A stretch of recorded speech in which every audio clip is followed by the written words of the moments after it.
guys coming out with that first album and looking at it, it is the 25th anniversary, which is beautiful and insane. And I was just thinking about the ways your music has grown and changed, but mostly been the same. Like, how do you feel about all that? Man, it's like, it's very humbling. You know what I'm saying?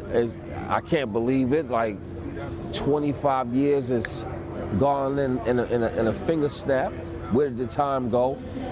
But it's truly a blessing, you know what I mean, to still have your fans and the whole new generation recognize your music and, you know, your history of what you've, you know, contributed to hip hop, you know what I mean?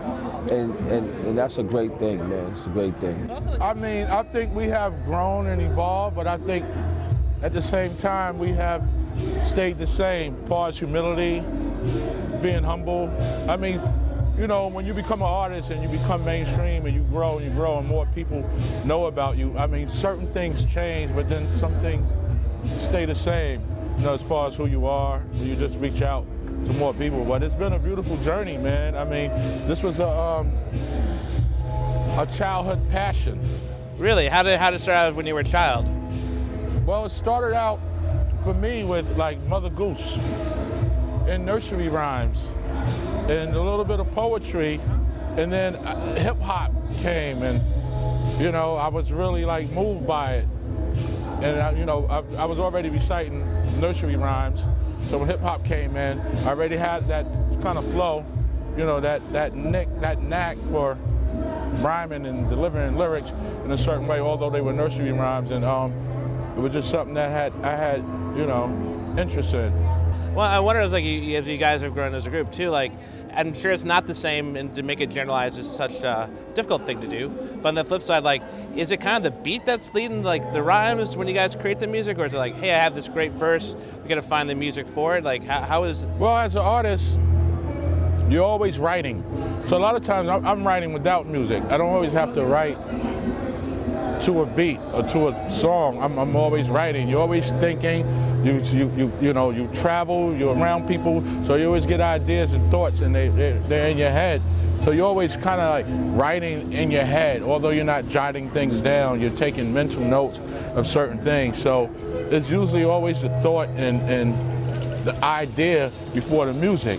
But sometimes you get in the studio or someone give you a beat, and then you'll match whatever you have to it, or you'll try to flow to. It's more of a flow thing when it comes to the beat and not the idea to me. Like, I don't listen to a beat and get an idea.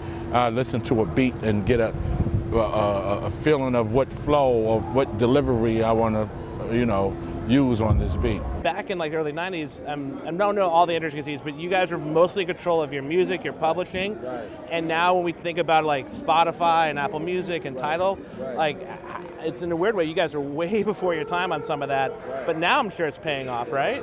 Definitely. I mean, it's paying off just to even still be relevant, and to still be here. You know what I mean? That's number one. You know what I'm saying? But yes, brother. I mean, everything was definitely a blessing in disguise, and it's like now we've grown to see, you know, the tree bear fruit.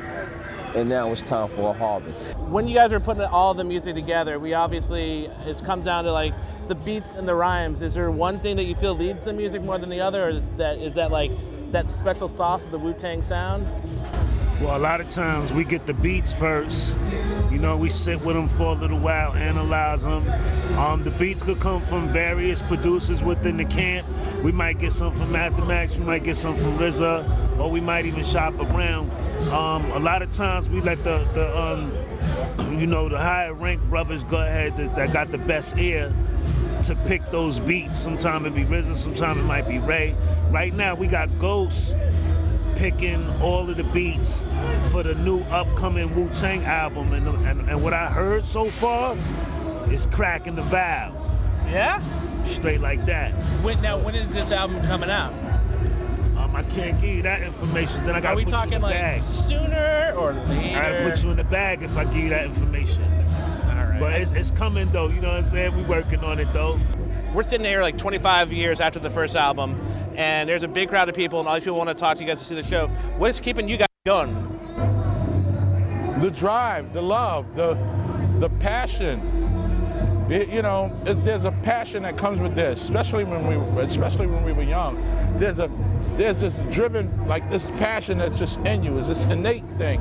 Like you may see a person that's a guitarist on a train or on a plane, and he doesn't even have the guitar with him, but he's just like, because he becomes one with the instrument that he plays, because it's a passion for him, and it was a passion or a hobby that we were able to make a career out of and make money from.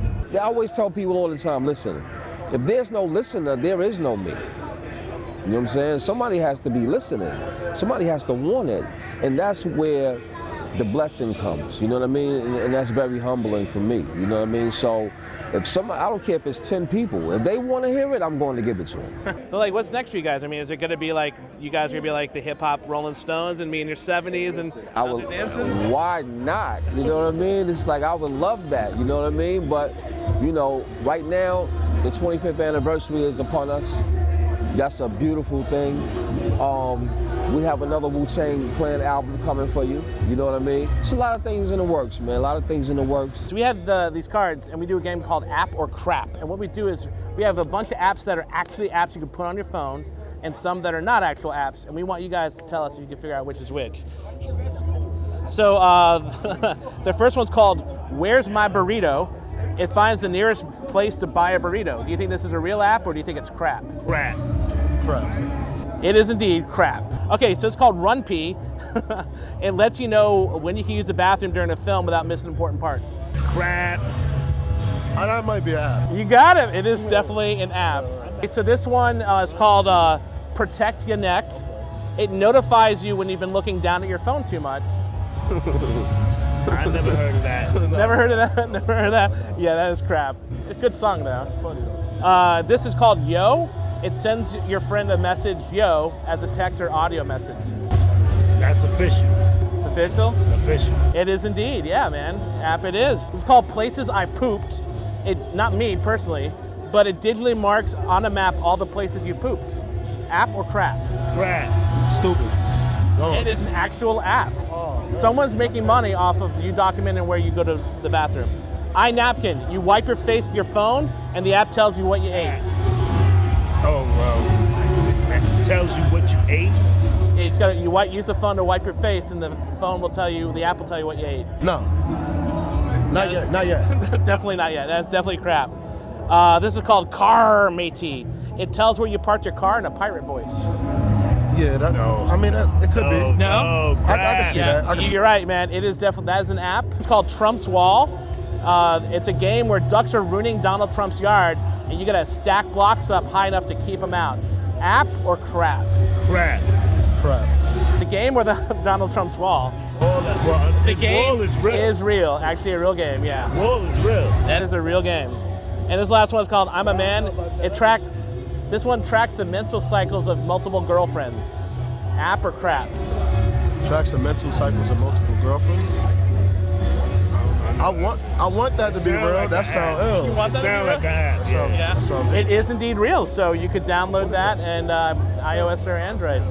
Hey guys, thanks for sitting down with us at CNET. Any last things you want to tell us? Man, thanks for bringing us out here, absolutely. Wu-Tang is for Thanks the for sitting kids. down. YDB, Capadonna. You know what I'm saying? We just want to say Wu-Tang is forever. Wu-Tang is for the kids. We love y'all. Hold your head. Stay positive. You know what I'm saying? And yo, say no to hate and yes to love. 100. Wu-Tang forever, baby. Yeah. Wu-Tang forever. Awesome, man. Peace. Throw the W up. Throw the W. Peace.